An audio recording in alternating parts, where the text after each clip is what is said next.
તેથી તેના સંજયનું વ્રત કહેવાય છે. પુત્રની માતા પોતાના પુત્રના દીર્ઘાયુ માટે માતા જીવંતિકાનું વ્રત કરે છે. આ વ્રતનો આરંભ શ્રાવણ મહિનાના પહેલા શુક્રવારથી થાય છે.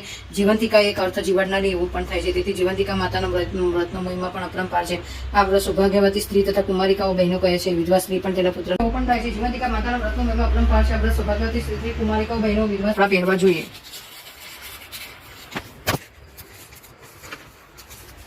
વ્રતની પૂજા વિધિમાં સૌપ્રથમ જીવંતિકા માતાનો ફોટો બાજટ પર પાટલા પર પધરાવી તેની સામે કંકુ ચોખા અબીલ ગુલાલ ફૂલ અગરબત્તી ધૂપ વગેરે નૈવેદ્ય માતાજીનો ધરાવવા બધી ચીજ વસ્તુ સામગ્રીમાં મોટે ભાગે લાલ રંગની જ હોવી જોઈએ.